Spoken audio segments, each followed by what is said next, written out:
After the James Robinson trade, some fans are salty. I get it. And I'm going to tell you exactly why they're like that in this edition of Locked On Jaguars. You are Locked On Jags, your daily Jacksonville Jaguars podcast. Part of the Locked On Podcast Network, your team every day.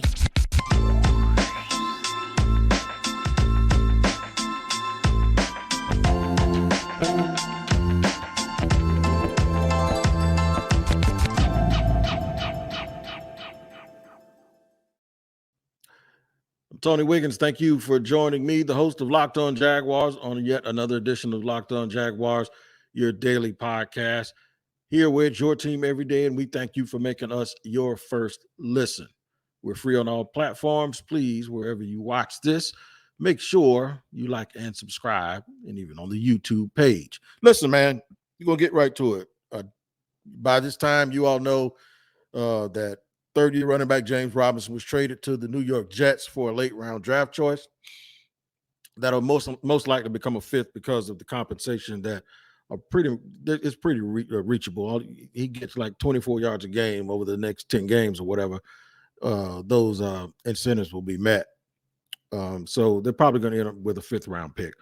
I thought, we can go back and forth. I understand the optics of why they didn't get more, but that is neither here nor there to Jaguar fans. Some of the things that you can rationalize and some of the things that make sense about these trades, about the compensation, about years left, when we're having that type of a show, those are very, very interesting things to know. When you're not having that type of a show, when you're having the type of show we're going to have today as to why the Jaguar fans are pissed, I get it, and I understand why they're mad, and some of them are salty. Even the people that sort of understand the compensation part of it are still sort of thinking that, like, I'm reading the room, and they're thinking like, man, we just keep giving up all of these players, and then we're getting these picks, and those picks don't turn out. So what's the point? And someone asked me, how could we ever build a team when we keep trading parts of the foundation? And that's a very, very good question. I'm going to tell you who's at fault for this. Jacksonville, the organization, they're responsible. One, we talked about over and over about them not totally severing ties with any parts of a losing regime that was there before. And they still have Trent Baalke in-house. And though everyone was ready to, when they were 2-1, everyone was ready. And I even posed the question, do we owe him an apology? No, we don't. And it has nothing to do with him or the job that he's done so far this year with Doug Peterson at the helm, but it has everything to do with the fact that we wanted a complete start, because this feels like the same old, and it wouldn't probably feel that much like the same old from all of those years of losing had it just really, truly been a fresh start all over again. So why do I think the Jaguar fans are justified in being salty? Here's the one thing that the team has to do. They have to, at some point, field a winner, and once they get a winner, they have to start retaining people. I am not mad at the club for not fielding a winner and then continuing to appear, at least in terms of drafting and in terms of signing free agents, doing everything that they can to get a winner. I am angry at the team for the simple fact that they are correcting their own mistakes. Yeah, it's like you give a kid a test and then he fails it, and you give him the answer sheet and he corrects it and turns it into you. They're correcting themselves. They have no accountability to anybody to do anything better. The only people it seems that they should be accountable to are the people that buy tickets and the fans, right? And the players who play for the organization, to give those players a chance to at some point build something. And the players get angry and they sound off, and fans and players have gone back and forth over the years where fans take ownership side and the players sometimes don't get that, because I'm mad and you should be mad too, right? And we've had that discussion before. We ain't gonna do that too much today, though. Here's why it's such a problem for me. A part of a fan and a part of a group of people loving their team is they identify with them. They know who they are. In other sports, you see it. In football, you see it. And every year, the Jaguars want hope. And that hope is attached to someone being extremely good at what they do in football and them being attached themselves to it, whether it's buying a jersey and knowing for 10, 12 years that that person will be there. The people that the Jaguars are attached to are folks that played 15 to 20 years ago. There's every time that they fall in love with something new, and I'm going to go through the list, is within 2 years that person isn't here anymore. Folks did fall in love with Jalen and his honorary personality, and it's fine as long as that pit bull is yours and he scares other people. But when he turns around and starts biting the owner, that's a problem.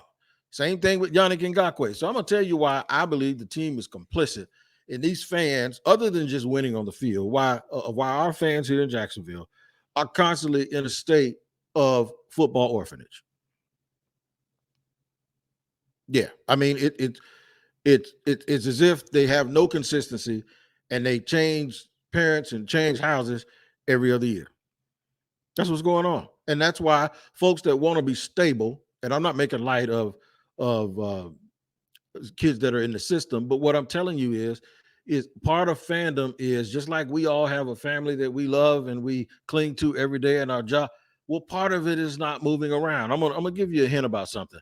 I was stationed at a forward deployment base, and I'm gonna tell you what that is if you're not familiar with the military. Like during war or during a time of a lot of mobility, soldiers or troops in the U.S. have to go a long distance. So you need somewhere in the middle, and I was right in the middle. So people that would come that would be going to the Middle East or over to Saudi Arabia or whoever, they would always stop at the base that I was at in Germany. So we were at a forward deployment base. And whenever a plane was about an hour away from landing, I would get a phone call. And I would have to get up, go to the armory, get my gun, go down, get some classified material, and brief these guys or either give them restricted area badges that would allow them access to the place that they were going. Sometimes I did it long enough over a couple of years where I would meet those people when they were coming back. And the guys would be, on the base for a couple of days, and they would be like, what are some of the things to do? I get enough of them, and if a couple of them were in my fraternity, and if I had the day off, I'd show them around a little bit because they'd been off working 12 hours a day, 7 days a week. I would meet people and get to know them, sometimes keep in touch with them. But I was at a forward deployment base, so as soon as I attached myself to someone, I had to get used that they were going to be leaving. So I conditioned myself to not get fully attached, but just be that guy that was the liaison to meet people, greet people, treat them right, show them around, and they were going to move on. And 99% of them, I never saw them again. That's not what football fans are supposed to feel like, man. You shouldn't be a forward deployment football team. You shouldn't be a forward deployment franchise. You shouldn't be a forward deployment. Folks want someone that they can meet, talk to, look at, know that they're going to be there, identify with them, wear their jerseys. Right now, the Jaguars, I would love to see a stadium full of people wear jerseys of folks that aren't here anymore, that are still playing in the league, wear fake mustaches. It is ridiculous, the amount of people that have come through here that the fans have grabbed a hold of that left and didn't retire, that went somewhere else. And we keep searching for an identity, and the people that are responsible for that are the Jaguars. I'm going to show you how, because they market it that way, and the messaging always comes out that the guy that they have now is replacing the guy that left. And somehow he's better than the dude that just left. He's a better individual. And there's some people in my profession that carry the water for this. He's a better person. He's a better individual. Like, he fits the community better. And then 2 years later, that dude is gone too, because they found somebody else new to replace him. And you're left holding this bag that the dude that you thought was your boy was fit for Duval. He represents, and he is Duval. And then he's gone just like everybody else. And he has a for sale sign on his condo at the beach. Segment 3, I'm going to ask y'all nicely to learn your lesson and realize something that Nino Brown, the character in New Jack City, told Scotty Appleton, the character in New Jack City played by Ice Cube, who was an undercover cop. It's always business, my brother. It's never personal. So stop taking it so personally. You can be angry today, but Understand something. Stop carrying the water for this franchise, and you thinking they're giving you a new teddy bear to hug, and they're gonna come snatch it away from you. Because until they get it right, they're gonna always get it wrong. And I'm gonna talk more to you about all of those things and why it's so important that we keep ourselves mentally in a state of mind that doesn't allow us to get all caught up. I'll do it in segment 2, and I'll give you some examples in just a second here on Locked On Jaguars. Now, a word from our sponsor, BetterHelp. I've been in some situations, man. I tell you all about it all the time, but I'll be a little transparent here. About 20 years ago, went through a divorce. Always thought I'd come together with a family and that family would never break up. Well, life comes at you fast sometimes, and then you sit around and think about all of the problems instead of the solutions and how that situation might go with a different mindset. It can be tough to train your brain to stay in problem solving mode when faced with a challenge in life. But when you learn how to find your own solutions, there's no better feeling. I'll tell you what inspired me at some point to get therapy, and that's what I did, and it really helped me and my family, was the fact that I had to realize and let go that sometimes you do need help, and there are professionals who can help you understand what you're going through. Even if it doesn't disappear, they'll give you the things that you need and the tools that you need to understand the situation and how to think more positively.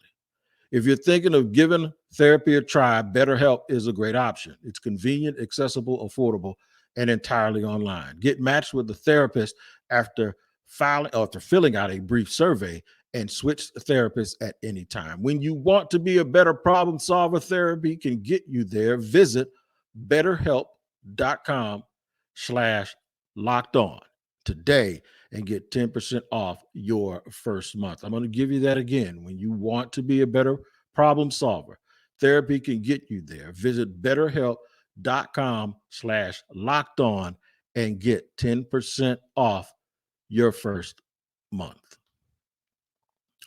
Want to holler at y'all about LinkedIn, man. LinkedIn, I'm going to tell you right now, has helped my family in so many ways. My daughter was in the military and needed to really, really connect with the civilian sector workforce. Didn't really know how to do it. So what she did, she was very, very intuitive and took the initiative to go to LinkedIn. Well, guess what? There was a company on LinkedIn, and that's what you need to pay attention to, because if you're a small company, you need to get on LinkedIn so they link you up with the right sort of people. Take your company, put it on LinkedIn, and then add your job and the purple hashtag hiring frame to your LinkedIn profile to spread the word that you're hiring. My daughter got linked up with a company, and it has not gone any it couldn't have gone any better than it has gone already. And she's still with that company, and it's a win-win situation. Small businesses like the one that I own, or the 2 or 3 that I've owned in the past, you need to know that LinkedIn is number one in delivering quality hires versus leading competitors. It helps you find the qualified candidates you want to talk to and do it faster. Post your job for free at linkedin.com/lockedonnfl. That's linkedin.com/lockedonnfl to post your job for free. Terms and conditions apply. Okay, man. Segment 2 here on Locked On Jaguars. My brother is business, never personal. And my sisters, by the way. Large part of Jaguars contingency are sisters, not brothers. So we appreciate you too. We appreciate all y'all making us your first listen. I'm gonna give you examples of something that I really know. I'm not saying that anyone put it out as an edict or anyone put it out as a marketing campaign, but there were enough people carrying this type of water that sometimes, in order to forget about something that left, something that took its place is amplified or magnified. Tell me if I'm wrong, but Gardner Minshew was the anti-Nick Foles. There were campaigns with mustaches and headbands. Folks talking about culture. This other dude was all a part. Gardner Minshew was all a part of Jacksonville. He was all a part of Duval. Had people going crazy. He was, he ingratiated. He was a part of us. Didn't Josh Allen sort of come out and say, I want to be here for the rest of my career. And Josh ain't going nowhere, not that I know of. He might. I said the other day that I think they should trade him since they're so happily giving away people. He was the anti-greedy Yannick Ngakoue, the guy that wanted to get out of here, right? Yeah, he was. And fans even made him that way, or people said that. I heard a quote over and over, played again over and over on the radio about how Josh said that he wants to be a part of Jacksonville and Duval forever. James Robinson never said much of anything, but other people did say he's the anti-Leonard Fournette. He's quiet. He just comes to work. He does his job. He's better. He runs. He sees the hole. He has vision. He's one of the 10 best backs in the league. He's better. He's J-Rob. C.J. Henderson, the local kid. Okay, this one might be a little bit of a stretch. But still, whether it's C.J., Shaq Griffin, or whoever, everyone has been the replacement for Jalen. Anti-Jalen. Guys didn't like him, and nobody liked him, and these guys are doing interviews, and they're all likable, and everybody's talking. Well, not CJ, but Shaq Griffin was, and everybody. So you see, we get into this thing where, in order to feel good about the guy that got jettisoned, we have to all get all snuggly and fall in love with the dude that replaced him. And I'm not saying that that's not proper. It's kind of what fans do, right? All I say is, man, just chill. Don't do that to yourself, because you end up kind of looking silly when the team that's responsible for cultivating a proper work environment that will allow anyone with any sort of personality to prosper by doing what they're supposed to do, and that's winning. Don't let people that lose or perpetually make bad decisions use all of your emotions up, coddling the new guy. And then 2 years later, they're going to run a new guy out here, and they're going to coddle somebody else. And look, Travis Etienne has outplayed James Robinson, in my opinion. And this is not an anti-Travis Etienne. But this goes to the point, like, if you just keep replacing people, it's not just on the football field where it has an effect. It has an effect off the football field as far as the fans and their relationship. And I think the fans need to stop allowing themselves, and I'm not preaching to you, I'm just telling you what I see, to get used and abused. Your emotions, everything that you put in when you buy your tickets, the jerseys you buy, all of this stuff. If they're just going to replace the people that you love so much with somebody else, like, what have you done for me lately? Here comes the new person. Just don't take it so personal, man. It's business. It's business for them. You should make it business for you. That's what it is. When you spend your hard-earned money on tickets, you should make it business for you. I'm telling you, they have marketed and taken advantage of, and for a long time got away with all of these other stuff, all these other things that they wanted you to focus on, other than the fact that they are incompetent. So now somebody might ask me, well, hey man, they're trying to fix it. And the thing that I want to keep telling you is, they're trying to fix something that they keep breaking. Nothing wrong with trying to fix something. But while you keep burning your onions and keep having to start over, other teams are feeding people full course meals and they're eating, and you're continuously sitting there holding your knife and your fork, waiting for Chef. Give me a second. That's his name. Chef, give me a second. Whoever's running the team, it's give me a second. We'll be right. It'll be right there. And your stomach growling and your belly button is touching your spine because you're hungry for wins and you can't get it because he can't cook. Ain't nothing wrong with you making a business decision to keep going and eating there. I'm just telling you, get out your feelings. Because it ain't going to change until it changes. And it's not going to change until they stop changing people at the same positions and start making sure that they can get some people that can play, and they can start building a foundation and eventually the elevation. And at some point, you're going to have a house that's ready for them to start putting in some windows. I'm going to give you a little bit of silver lining. I'm going to tell you why this ain't all bad. So here comes that part that I talked to you about earlier when I said, we ain't going to talk about how much sense it makes draft-wise, and we ain't going to do this and we ain't going to do this. I'm going to tell you a couple of names of people that they might try to go get. I'll do that in just a second here on Locked On Jaguars. I got to tell you about PrizePicks, man. PrizePicks.com.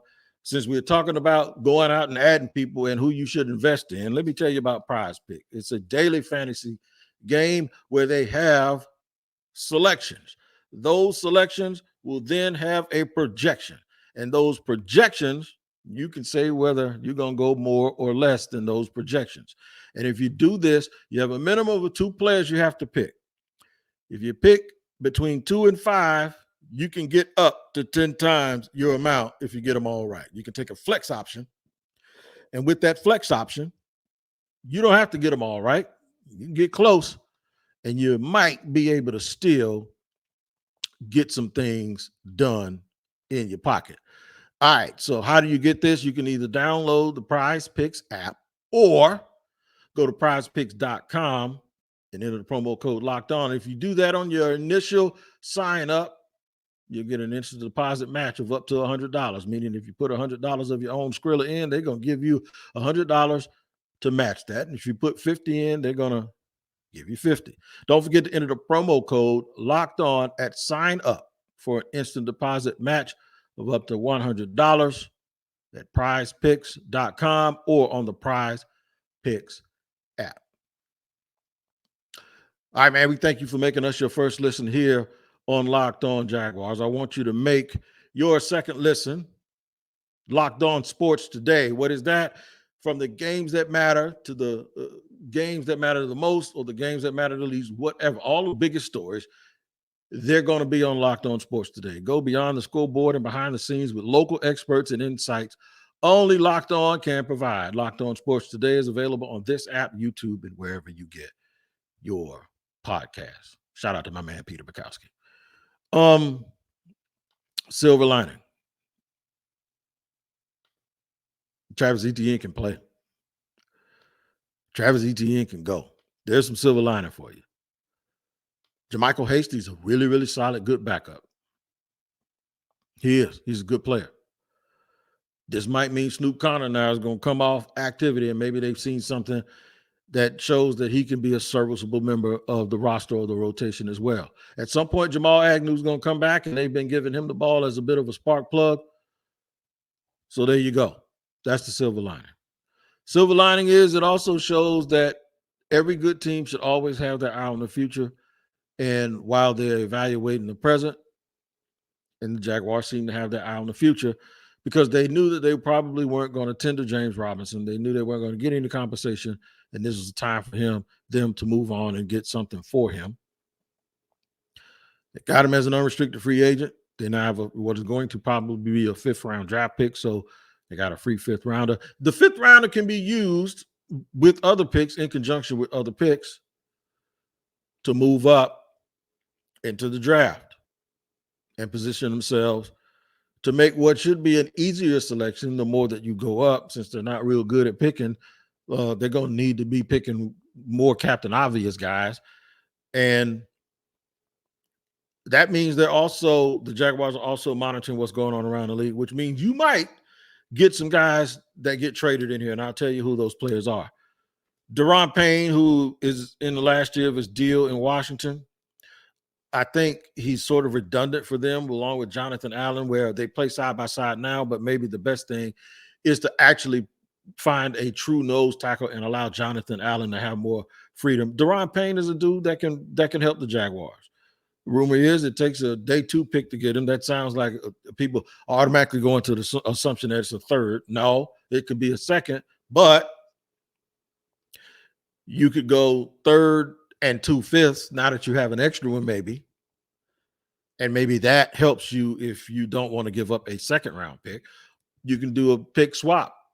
You can give a 2nd and a 5th for a 3rd or a later 2nd.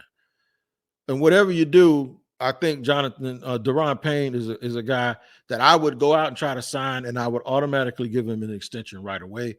And now you have a 3-headed monster that's a 3-headed 300-pound monster, that is, on the defensive line with a lot of versatility. And Daron Payne will allow you to get more stuff going on up the middle. These are teams that have good players that they're sort of redundant at certain positions.